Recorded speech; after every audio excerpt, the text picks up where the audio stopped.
फलम अस्मात् बादरायणा दृष्टत्वात्।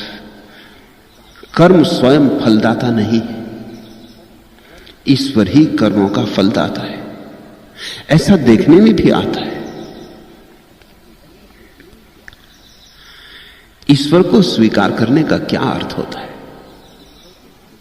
उसे ठीक से समझ लेना, अन्यथा तुम्हारी ईश्वर के प्रति बड़ी बचकानी धारणाएं, उन्हीं धारणाओं को जैनों और बौद्धों ने आसानी से तोड़ दिया और खंडित कर दिया। इस जगत में एक बड़ा अद्भुत खेल चलता है। तर्क का जो जाल है वो उस पर ही आधारित है। वह खेल यह है, जो लोग सामान्य में, पृथक जनों में, सामान्य लोगों में जो धारणाएं प्रचलित होती हैं, उनका खंडन बड़ी आसानी से किया जा सकता है, क्योंकि उनके पीछे न तो कोई अनुभव होता है, न कोई दृष्टि होती। उनके पीछे मनुष्य की सामान्य बुद्धि होती। जरा सी असामान्य बुद्धि तुम्हारे पास हो, उनका खंडन किया जा सकता है, लेकिन उनके खंडन से धारणा का वास्तविक रूप खंडित नहीं होता है। जैसे कि तुमने सोच रखा है कि ईश्वर कहीं आकाश में बैठा कोई व्यक्ति, तो तुम्हारी धारणा बचकानी। ईश्वर कहीं कोई व्यक्ति की तरह नहीं बैठा हुआ है। और अगर तुमने ईश्वर को व्यक्ति माना, तो तुम नास्तिकों या अनिश्वरवादियों के किसी न किसी तर्क जाल से तोड़ दिए जाओगे, तुम बच ना सकोगे। ईश्वर व्यक्ति नहीं, ईश्वर ऊर्जा है। वो जो बुद्धि की ऊर्जा है, उसका नाम ईश्वर है। इस जगत में जो बुद्धिमत्ता दिखाई पड़ती, उसका नाम ईश्वर है, इंटेलिजेंस। इस जगत में जो प्रतिभा का आभास होता है, उसका नाम भगवत्ता है। भगवान कोई व्यक्ति नहीं है। व्यक्ति को खोजने निकलोगे तो कहीं भी ना पाओगे। जिन्होंने भगवान का अनुभव किया है, उन्होंने भी नहीं कहा कि भगवान व्यक्ति है, उन्होंने भी कहा कि भगवान एक अनुभूति है। तुम्हारी चैतन्य दशा जब इतनी निखार को उपलब्ध हो जाती कि उस पर कोई सीमा के बंधन नहीं रह जाते, सब उपाधियां जब गिर जाती, जब तुम निरुपाधि हो जाते, जब तुम्हारी चैतन्य की दशा इतनी शांत और इतनी आनंद मग्न हो जाती कि विचार की एक तरंग नहीं उठती, झील परिपूर्ण शांत होती, तब तुम्हें अनुभव होता है कि तुम्हारी झील कहीं भी समाप्त नहीं होती। तुम्हारी झील किसी विराट झील का हिस्सा है।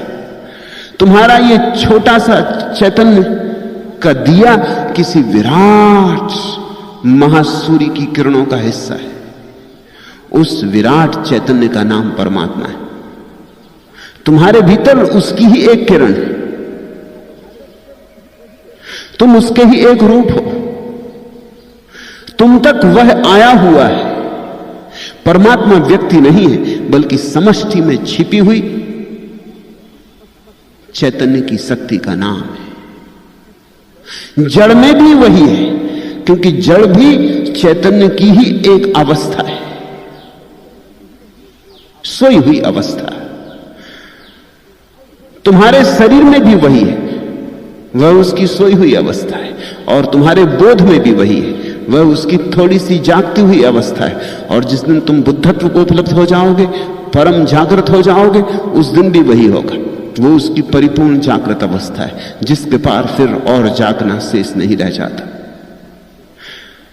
संक्षिप्त में, परमात्मा व्यक्ति नहीं, इस जगत में छिपी हुई बुद्धिमत्ता है।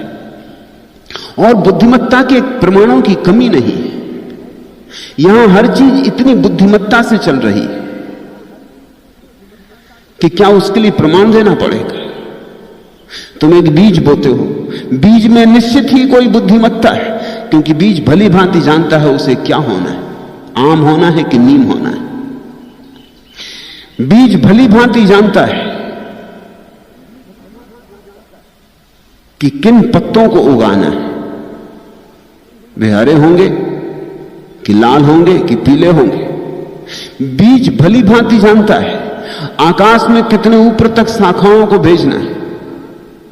बीज भली भांति जानता है कि जड़ें कितने दूर गहराई में जल स्रोत की तलाश में जानी चाहिए, तब मैं जीवित रह सकूंगा। तुम वृक्ष की एक शाखा काट दो, तत्क्षण वृक्ष दूसरी शाखा पैदा कर देता है। कमी हो गई उसे पूरी कर लेता है। रात वृक्ष भी सो जाता है, दिन जागता है। और अब तो वैज्ञानिक कहते हैं कि वृक्ष की संवेदना भी है। अब तो वैज्ञानिकों के पास इस बात के प्रमाण हैं जो सर जगदीश चंद्र बसु ने सबसे पहली दफे प्रमाणित किया था, वो धीरे धीरे इन 50 वर्षों में रोज रोज सघनता से प्रमाणित होता गया है। आज अगर जगदीश चंद्र बसु होते तो उनके आनंद का पार न होता, पारावार न होता, क्योंकि पश्चिम में बहुत सी खोजें इस बीच हुई हैं। उन खोजों को देख के चमत्कार होता है। वैज्ञानिक कहते हैं कि जब कुल्हाड़ी लेके कोई वृक्ष को काटने आता है तो कुल्हाड़ी लाने वाले व्यक्ति को दूर से ही देख के, और वृक्ष की तरफ आ रहा है कुल्हाड़ी लेकर, दूर से, अभी आ भी नहीं गया, अभी कुल्हाड़ी की चोट भी नहीं पड़ी, और वृक्ष भय से कपने लगता, जिससे तुम भय से कपने लगोगे कोई अगर तलवार लेके तुम्हारी तरफ आने लगे। हो सकता है सिर्फ मजाक कर रहा हो, तुम्हें मारने ना आया हो, लेकिन तुम्हारे भीतर भय समा जाएगा।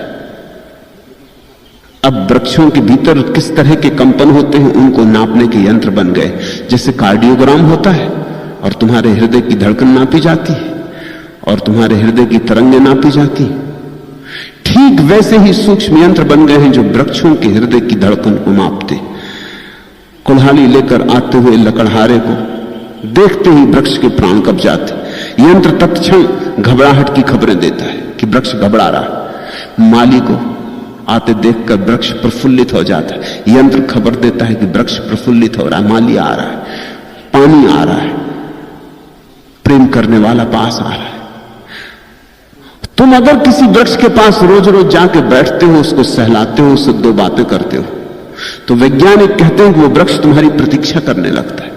वो रोज उतने वक्त राह देखता है। उसकी आंखें जो हमें दिखाई नहीं पड़ती ऊपर से, लेकिन यंत्र बताता है कि उसकी आंखें तुम्हारी प्रतीक्षा करती है। उसके कान जो हमें दिखाई नहीं पड़ते, यंत्र बताता है तुम्हारे पग ध्वनि को सुनते। आते हो कि आज नहीं, नहीं आते हो तो उदास हो जाता है, आ जाते हो तो अपूर्व आनंद से भर जाता है। तुम्हें देख के झोलने लगता है, मस्ती में डोलने लगता है। अभी तक हमने ठीक से अस्तित्व के प्राणों में उतरना शुरू भी नहीं किया है, लेकिन इतने प्रमाण अभी भी मिल गए कि सारा अस्तित्व बुद्धिमत्ता से भरा हुआ है, संवेदना है, चेतना है। और जो आज वृक्ष में सच हो गया है वही कल चट्टान में भी सच होने को है। और सूक्ष्म यंत्र चाहिए होंगे जो चट्टान के भीतर भी उठती हुई तरंग धाराओं को माप सके। परमात्मा का इतना ही अर्थ है कि पूरा जगत संवेदनशील है। यह जगत संवेदन शून्य नहीं है, और इस जगत के पीछे एक बुद्धिमत्ता है जो चीजों का नियोजन कर रही है। बादरायण कहते हैं, और सांडिल्य बादरायण का उल्लेख कर रहे हैं अपनी बात के पक्ष में, कि कर्म अपने आप में फलदायी नहीं है। कोई कर्म अपने आप में कैसे फलदायी हो सकता है? इस जगत की बुद्धिमत्ता फल देती है। यह जगत प्रति संवेदन करता है।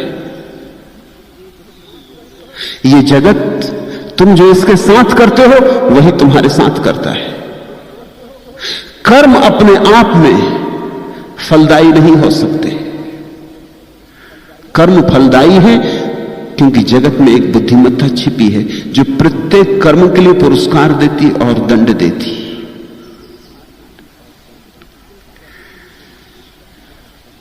चार बातें समझ लेनी जरूरी। पहली बात,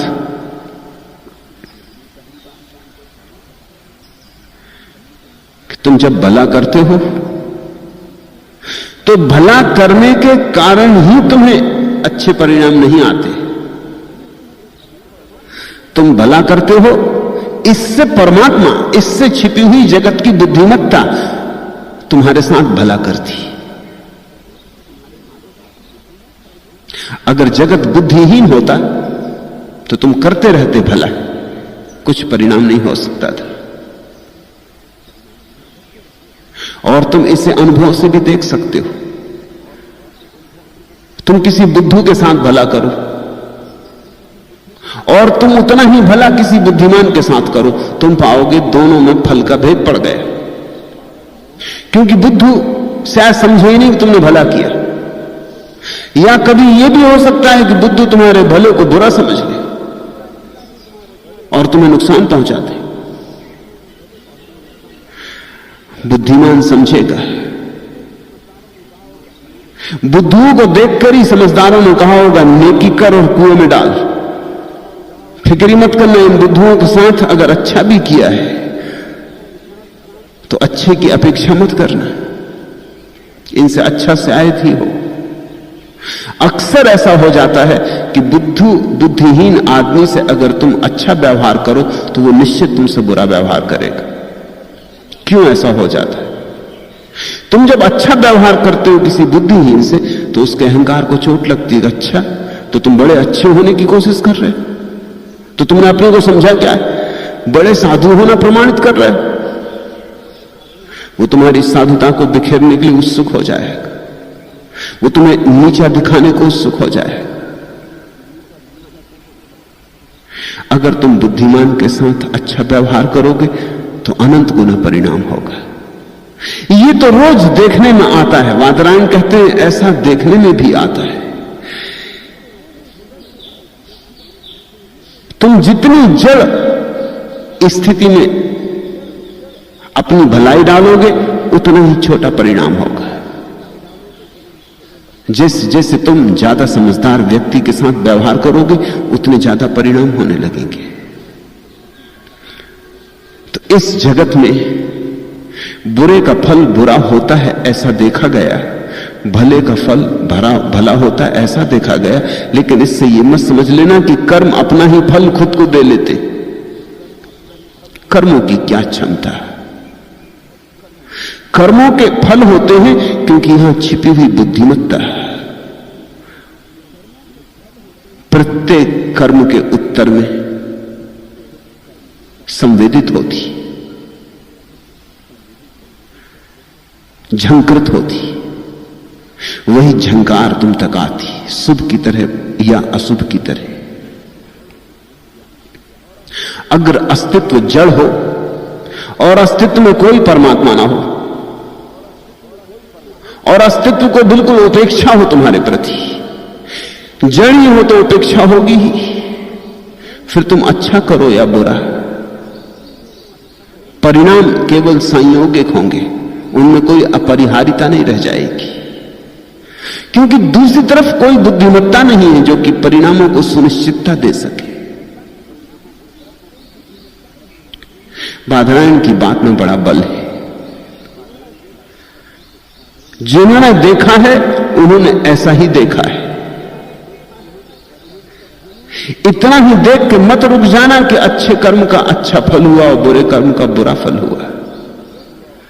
जरा और गहरे खोजना तो तुम पाओगे कि अच्छे कर्म के पीछे अच्छा फल आया है, क्योंकि कोई बुद्धिमान शक्ति चारों तरफ से उस अच्छे फल को सराही है।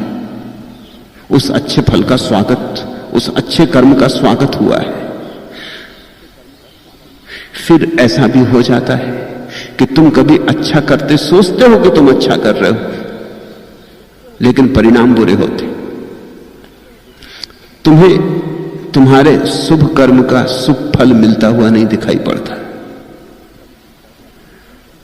लोग बड़े चिंतित भी हो जाते हैं। मेरे पास लोग आके कहते हैं कि हमने अच्छा किया, कहते हैं कि अच्छे का फल अच्छा होगा, लेकिन हुआ नहीं। तो मैं उनसे कहता हूं तुम अपनी अच्छाई को खोजना। तुम सोचते थे तुमने अच्छा किया, लेकिन वो अच्छा था नहीं, इसलिए अस्तित्व ने तुम्हें जो प्रतिकार दिया है वो अच्छा नहीं। तुम जरा अपनी अच्छाई में और गौर से उतरना। तुम्हारी अच्छाई में कोई गहरी बुराई छिपी होगी। तुम इस जगत की बुद्धिमत्ता को धोखा नहीं दे सकते। जैसे तुमने दान दिया किसी को, अब दान दो कारणों से दिया जा सकता है या अनेक कारणों से भी दिया जा सकता है, लेकिन मौलिक रूप से दो कारण हो सकते हैं। एक कि तुमने दया के कारण दिया, तुम्हें दूसरे की दुख की बात छू गई, तुम्हारी आंखों में आंसू आ गए, तुम्हें लगा कि कुछ करना जरूरी है, तुम्हें दूसरे का दुख छुआ, तुमने दूसरे का दुख हरने को कुछ किया। या यह भी हो सकता है कि दूसरे को दुखी देखकर तुम्हारे अहंकार को आनंद आया और तुमने अहंकार के कारण कुछ किया कि ले भाई तू दुखी है, देख हम दानी, हमारी तरफ देख, याद रखना कि जब तू दुखी था तो हमने तेरी सहायता की थी। दान या तो दूसरे के दुख के कारण सहज स्फूर्त हुआ या अहंकार से जन्मा कि तुम्हें दानी होने का मौका मिला। कुछ लोग हैं जो दानी होने की तलाश में होते, उनकी आकांक्षा यही है कि कोई न कोई कहीं ना कहीं दुखी हो। एक ईसाई मिशनरी ने मुझसे कहा कि आपके देश में सेवा को कोई मूल्य नहीं दिया गया है, न महावीर ने, न बुद्ध ने, न कृष्ण ने सेवा को कोई मूल्य नहीं दिया। उपनिषदों में, वेदों में सेवा की कोई चर्चा नहीं, जैसा कि ईसाईयत में सेवा धर्म है। सेवा के बिना कोई मोक्ष जा ही नहीं सकता, मुक्त हो ही नहीं सकता। मैंने उससे पूछा कि अगर दुनिया में सब सुखी हो जाएं फिर तुम क्या करोगे? फिर तुम कैसे मोक्ष जाओगे? कोई दुखी ही ना होगा, किसी को सेवा की जरूरत नहीं होगी। थोड़ी देर कल्पना कर लो, दुनिया में सारे लोग सुखी हो गए, फिर तो मोक्ष का द्वार बंद हो जाएगा। वो थोड़ा चौंका, इस तरह उसने कभी सोचा नहीं था। कहने लगा नहीं, ऐसा हो ही नहीं सकता कि दुनिया में सब सुखी हो जाए। मैंने कहा सिर्फ इसलिए नहीं हो सकता क्योंकि तुम्हें मोक्ष जाने का उपाय टूट जाएगा, तब तो तुम दूसरे का दुख भी शोषण कर रहे हो। तुम्हारी सेवा में नजर स्वार्थ की है, तुम दूसरे की सेवा कर रहे हो ताकि स्वर्ग मिल जाए। तुम्हें दूसरे के दुख पे दया नहीं है, तुम्हें अपने सुख की चाह है, अपने स्वर्ग की चाह है। अगर स्वर्ग दूसरे के दुख में सेवा करने से ही मिलता है तो निश्चित ही सेवक चाहेगा दुनिया में दुख बना रहे।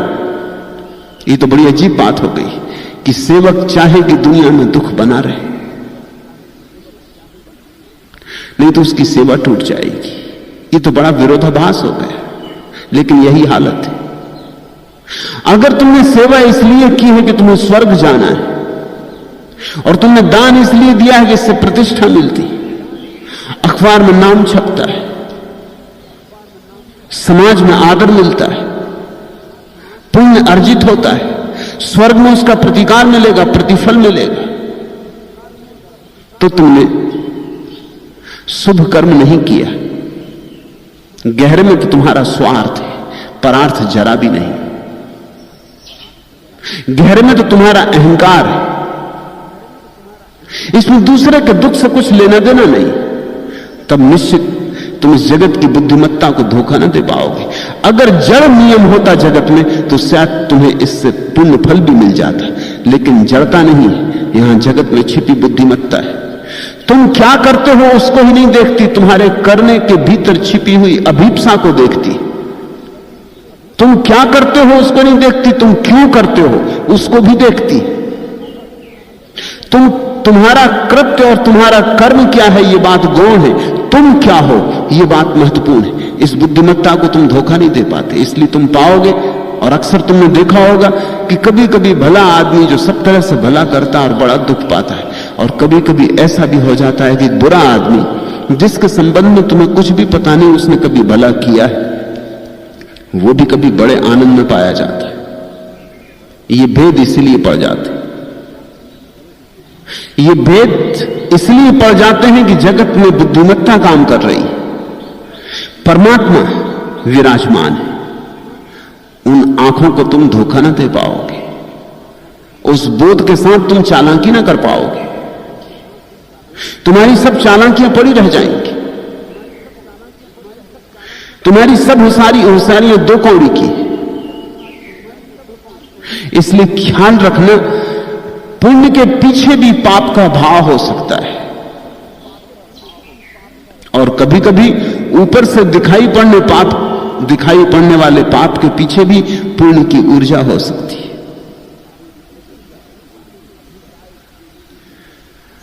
असली बात अभिप्राय की है। अब ऐसा समझो कि एक आदमी के सिर में वर्षों से दर्द था,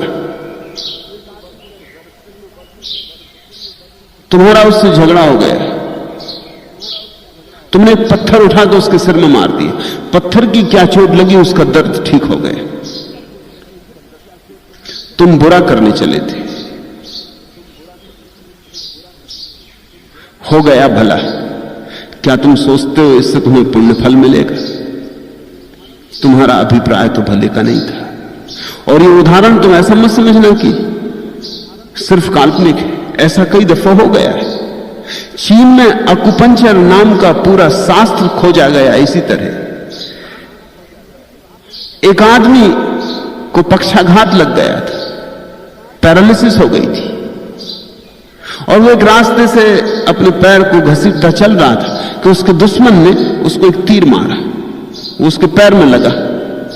उसके पैर में लगते ही उसका पक्षाघात चला गया। फिर इसमें बड़ी खोजबीन करनी पड़ी कि मामला क्या हुआ। इलाज काम नहीं किए, औषधि काम नहीं की, और तीर के लगने से हुआ क्या? खोज से पता चला कि तीर संयोगवशात ऐसी जगह लगा जहां विद्युत का मार्ग है, शरीर की विद्युत जहां से बहती है। उस तीर के लगने से विद्युत का मार्ग बदल गया, मार्ग के बदलने से उसका पक्षाघात बदल गया। इसी आधार पर अकुपंचर की खोज हुई। इसलिए तुम अगर अकुपंचरिस्ट के पास जाओगे, तुम कहते हो सिर में दर्द है, वो हो सकता तुम्हारे हाथ में सुई गड़ाए कि तुम्हारे पैर में सुई गड़ाए, तुम सोचोगे भी कि मामला क्या है, इस होश में है, मेरे सिर में दर्द है और ये पैर में सुई गड़ा रहा है।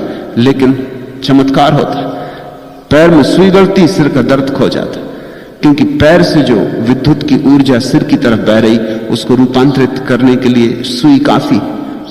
सुई की चोट से विद्युत का प्रवाह बदल जाता है। फिर कहां कहां बिंदु हैं विद्युत के प्रवाह को बदलने की, उनकी खोज की गई। 700 बिंदु पाए गए। मनुष्य के शरीर में 700 बिंदु हैं। उन बिंदुओं से सारी बीमारियों का इलाज हो सकता है। मगर आविष्कार तो हुआ था एक आकस्मिक घटना से। जिसने तीर मारा था वो कोई अकुपंचर को जन्म देने की इच्छा नहीं रखता था, उसे कुछ पता भी नहीं था, वो तो मार डालना चाहता था इस आदमी को। क्या तुम सोचते हो उसको पुण्य हुआ?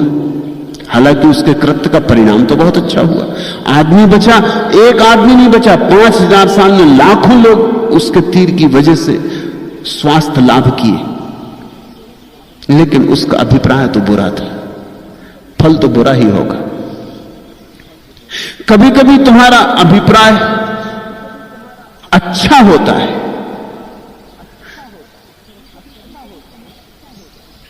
और कृत्य ऊपर से दिखाई पड़ता है बुरा है, तो भी तुम्हें पुण्य का अर्जन होता है। कृत्य नहीं देखे जाते, कृत्य ऊपर है, देखे अभिप्राय जाते। अभिप्राय कौन देखता होगा? उसके लिए बड़ी ही गहन प्रतिभा चाहिए जगत में छिपी हुई, जो तुम्हारे अभिप्रायों को भी परख लेती हो। शायद तुम्हें भी अपने अभिप्राय का पता न हो, तुमसे बड़ी कोई बुद्धिमत्ता चाहिए जो तुम्हारे सामने भी छिपे अभिप्रायों को पता कर लेती हो, जो तुम्हारे अंतस्थल में बैठ जाती हो, जो तुम्हारे केंद्र में प्रवेश कर जाती हो, जो तुम्हारे भीतर से भीतर को पकड़ लेती हो और पहचान लेती हो। और ऐसा ही हो रहा है। जब तुम्हें अपने किसी अच्छे काम के लिए बुरा फल मिले तो नाराज मत होना और शिकायत मत करना। इतना ही समझना कि कृत्य तो अच्छा था लेकिन अभिप्राय भीतर बुरा था। इससे तुम यह मत समझ लेना कि जगत में कोई अन्याय हो रहा है। और कभी तुम किसी व्यक्ति को बुरा कृत्य करते देखो और फल अच्छा होते देखो तो भी यह मत सोच लेना कि जगत में बड़ी बेईमानी चल रही, परमात्मा तक अन्यायी हो गया है। वो कृत्य ऊपर से बुरा दिखाई पड़ रहा है लेकिन भीतर उसका अभिप्राय अच्छा होगा। अभिप्राय तुम्हें दिखाई नहीं पड़ता, हो सकता है स्वयं उसे भी दिखाई ना पड़ता हो, लेकिन जो हमें भी नहीं दिखाई पड़ता उसे भी देखने वाली आंखें इस जगत में छिपी। उन आंखों का नाम परमात्मा है। वे आंखें सदा तुम्हारा पीछा कर रही, वे हर घड़ी तुम्हें देख रही।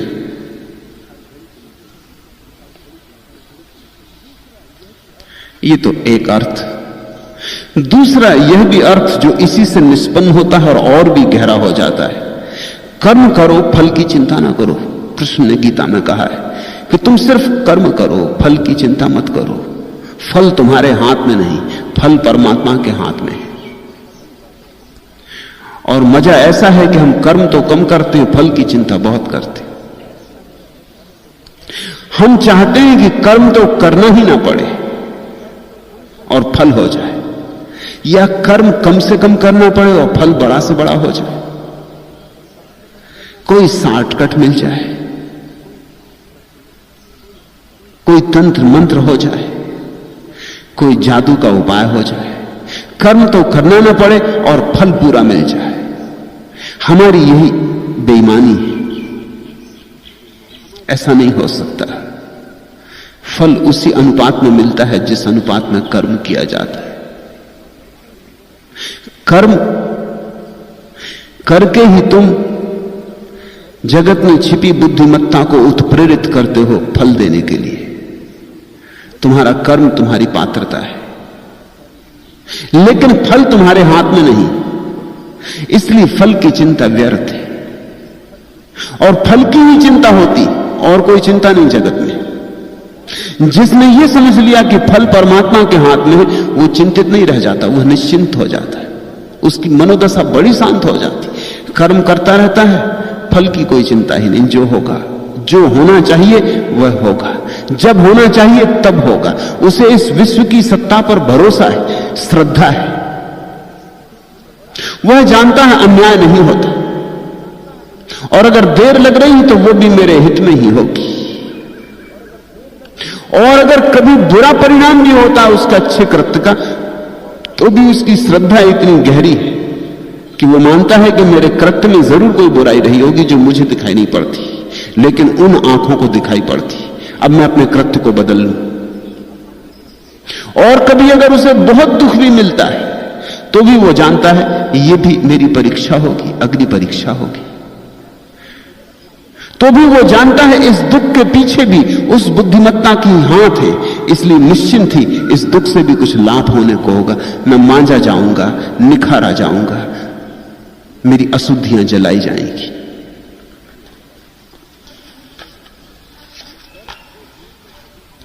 भूल के भी न दर्द को दिल से कभी जुदा समझ, साहिजे दिल नवाज की यह भी कोई अता समझ।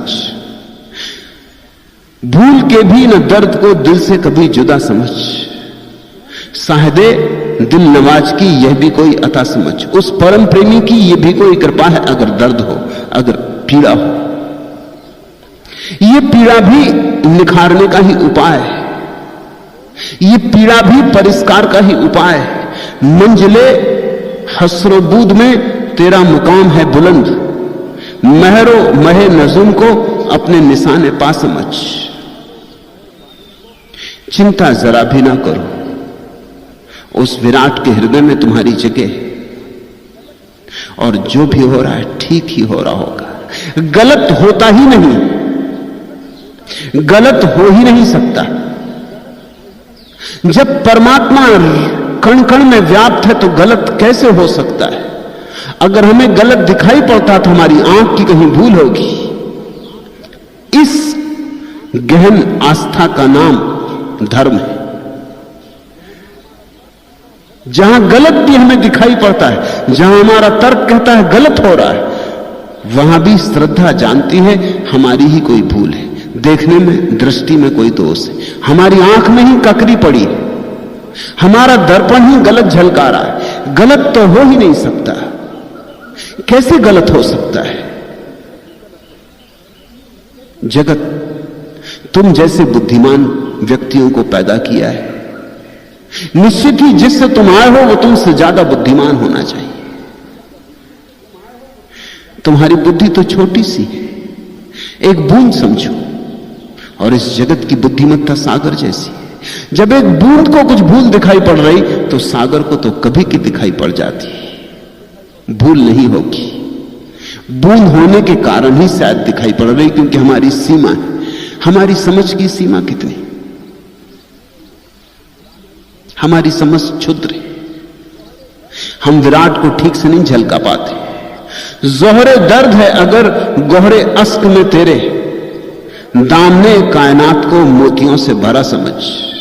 जोहरे दर्द है अगर गोहरे अश्क में तेरे, अगर तेरे आंसू रूपी मोती में दर्द का अंश है। जोहरे दर्द है अगर गोहरे अश्क में तेरे, दामने कायनात को मोतियों से भरा समझ। फिर चिंता मत करो, फिर इस संसार का दामन, इस संसार का आंचल मोतियों ही मोतियों से भरा है। सिर्फ एक बात की फिक्र कर लो कि तुम्हारा आंसू मोती बन जाए। दर्द में भी गिरा हुआ आंसू श्रद्धा में गिरे, पीड़ा में गिरा हुआ आंसू भी प्रार्थना में गिरे। बस तुम्हारे दर्द के आंसू में मोती की झलक आ जाए, तुम्हारे भाव में श्रद्धा की झलक आ जाए, फिर सारा जगत, इस जगत का आंचल मोतियों ही मोतियों से भरा है।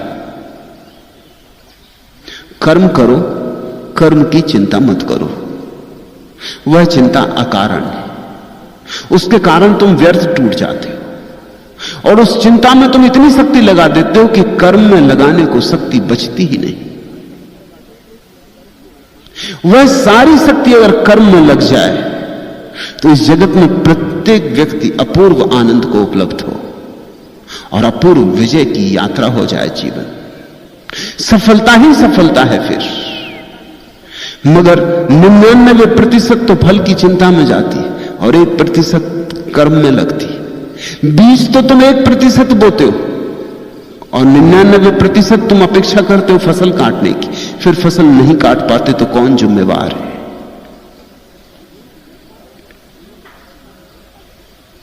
जिन्होंने देखा है उन्होंने ऐसा ही देखा है। इसके दो अर्थ हो सकते हैं। एक तो साधारण अर्थ है जो अब तक टीकाएं की गई हैं उनमें लिखा हुआ है, वह साधारण अर्थ है। ऐसा देखने में भी आता है। कैसा देखने में आता है? जो साधारण टीकाएं लिखी गई हैं अब तक सांडिल्य के सूत्रों पर, उन सभी टीकाओं में यह लिखा है कि जैसे तुम कोई अच्छा काम करते हो तो राजा तुम्हें पुरस्कार देता है, तुम कोई बुरा काम करते हो तो राजा तुम्हें दंड देता है। राजा के बिना कौन पुरस्कार देगा, कौन दंड देगा? मजिस्ट्रेट के बिना कौन तुम्हें सजा देगा, कौन तुम्हें सजा से छुटकारा देगा? कृत्य अपने आप में निर्णायक नहीं हो सकता। कृत्य का निर्णय करने को पीछे कोई चेतना चाहिए। ये तो बड़ी साधारण व्याख्या हुई, ये मेरे मनपसंद व्याख्या नहीं। इस व्याख्या में भूलें भी बहुत हैं, क्योंकि जिन्होंने कर्म के सिद्धांत को माना है वो इतनी आसानी से राजी नहीं हो जाएंगे। वो कहते हैं हम आग में हाथ डालते हैं, कौन हमारा हाथ जलाता है? आग में हाथ डालना यह हमारा कृत्य, और हाथ का जल जाना यह उस कृत्य का फल। न कोई राजा है बीच में और न कोई मजिस्ट्रेट है बीच में। आग में हाथ डाला कि जलोगे, कर्म ही अपना फल ले आएगा। तो ऐसे उदाहरण दिए जा सकते हैं जहां कर्म अपना फल खुद ही ले आता है। तुमने जहर पिया, मरोगे।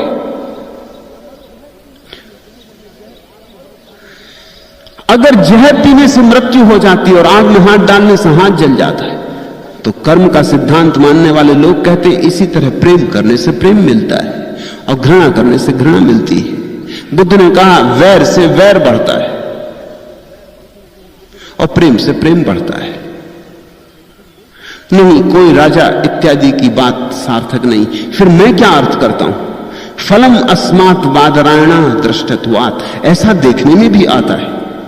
मैं यही अर्थ करता हूं जिन्होंने देखा, वादरायण ने देखा, सांडिल्य ने देखा।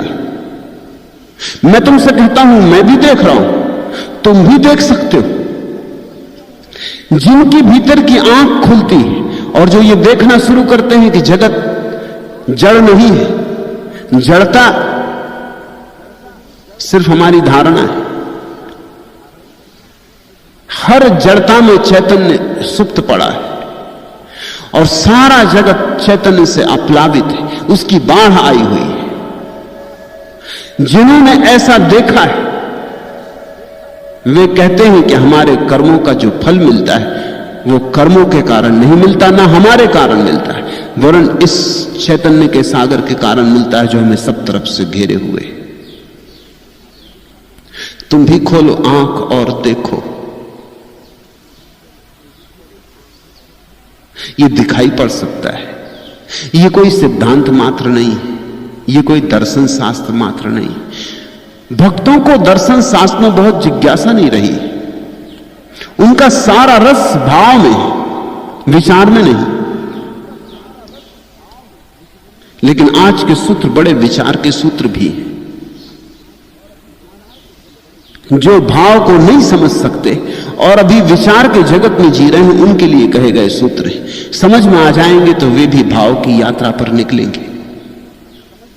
व्युत्क्रमात् आप्या तथा दृष्टम, विलोम रीति से लय हुआ करता है। यह सूत्र बड़ा अपूर्व है, इसे खूब गहरे हृदय में बिठा लेना। इस सूत्र का अर्थ समझो। दो क्रम शास्त्रों में कहे गए हैं, अनुलोम और विलोम। अनुलोम का अर्थ होता है विस्तार, जैसे बीज से वृक्ष होता है। बीज तो बिल्कुल छोटा है, जरा सा है, फिर टूटता है, पल्लव फूटते, अंकुर निकलते, शाखाएं फैलती, बड़ा वृक्ष खड़ा हो जाता है। सैकड़ों लोग उसकी छाया में बैठ सके, हजारों पक्षी उस पर सांझ बसेरा करें, राहगीर अपनी बैलगाड़ियां खोल दें, विश्राम करें, बड़ा हो जाता है। कोई सोच भी नहीं सकता था कि इस छोटे से बीज में इतना बड़ा वृक्ष छिप